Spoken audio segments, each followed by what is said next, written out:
السلام عليكم حبايبي متابعيني إن شاء الله بصحة وعافية. شلونكم شخباركم؟ ونبدي بالفيديو بالصلاة على محمد وآل محمد.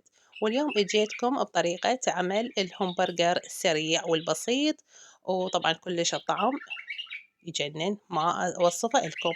هنا عندي نص كيلو من اللحم المفروم، طبعا بيه قليل من اللية، وضفت عليه آه، صمونة كهربائية وحدة برشتها وضفتها، وضفت عليها التوابل اللي هي مرغوبة بالهمبرجر، اللي هي البصل الباودر، الثوم الباودر، قليل من آه، بهارات البرجر، وطبعا نص بصلة برشتها وضفتها وياها، وطبعا أكيد الملح ما ننسى الإضافة مالت الملح.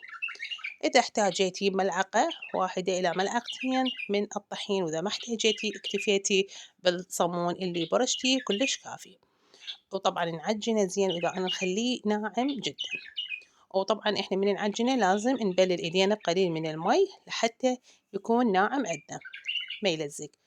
هنا طبعا اني قالب البرجر قبل فترة اشتريته وانكسر طبعا، فحبيت انه اليوم هم افيدكم بشغلة اللي ما عنده واللي مكسور واللي ضايع منه، فهاي شغلة مبسطة وحلوة ايضا.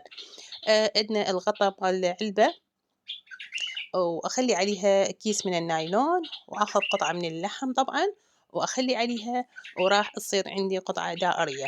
وحبايب انصحكم انه حتى لو صحيح هو الشكل مهم، بس شوفوا الطعم مالته يجنن. يعني لا تقولوا على الاشكال وتقولون هذا شلون برجر او مدري ايش وشكله مثل الكباب، لا حبايبي، اهم شي الطعم والريحة مالته، برجر بالضبط. فأنا حبيت إنه أكمله بهذه الطريقة، سويته لكم، خليته على الكيس من النايلون. وطبعا هسه راح أخليه بصينية الفرن، وأخلي عليه ورق من الزبدة، وأخليها بالفرن. وحبايبي طبعا غني عن التعريف إنه البرجر هو طعمه يكفي، لأن هو لحم خالص مع اللية، وطعمه كلش طيب.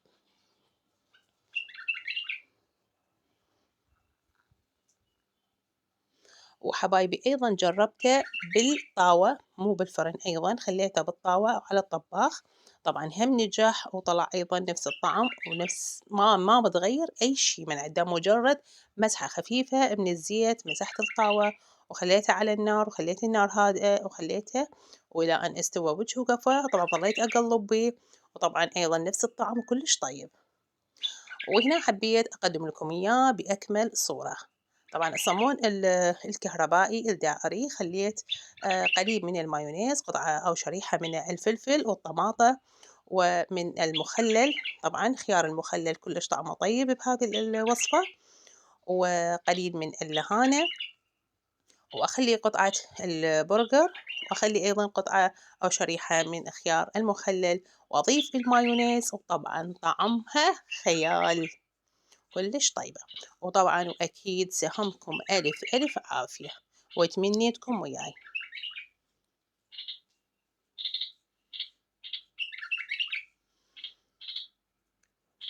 وهنا حبايبي أنا هذه الوصفات دائما أحب أسويها لأولادي وبناتي، طبعا لعائلتي بالأكمل، دائما أسويها وجبة عشاء.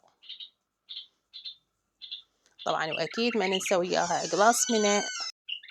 قلاص من البيبسي، أو قلاص من اللبن طبعا، أو قلاص من العصير، بعد انتو هاي بقت يومكم.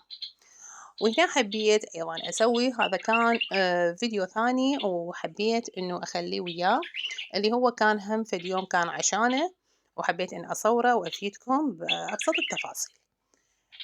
بس أنا هنا ما سويت البرجر اللحم، إنما سويت صاج الدجاج. يعني شاورمة الدجاج أيضا كلش طيبة وطعم طيب، وهي نفس المكونات، ما اختلف عندنا شي، فقط ضفنا أصابع البوتيتا، وطبعا سويت لهم المعكرونة الحمراء، وطبق من اللوبيا المسلوقة، طبعا أيضا الطعم كلش طيب مالتها. وهنا حبايبي أيضا هاي عندي هنا قطعة الصمون الكهربائي، أيضا راح أضيف المايونيز، وأضيف عليها قص الدجاج أو شاورمة الدجاج. طبعا أنا شاورمة الدجاج متبلتها قبل 4 ساعات إذا كنت مستعجلة عليها يعني وأريدها وقت عشا فأتبلها من الصبح أو الظهر، أما إذا ما مستعجلة أخليها يوم كامل يكون طعمها كلش طيب. وهنا حبيت أيضًا أضيف عليها شريحة من الطماطة والفلفل والمايونيز أيضًا واللهانة، وأكيد ما ننسى مخلل، طبعًا المخلل بهذه الوصفة كلش طيب، وأتمنى أن ما تنسون اللايك والاشتراك.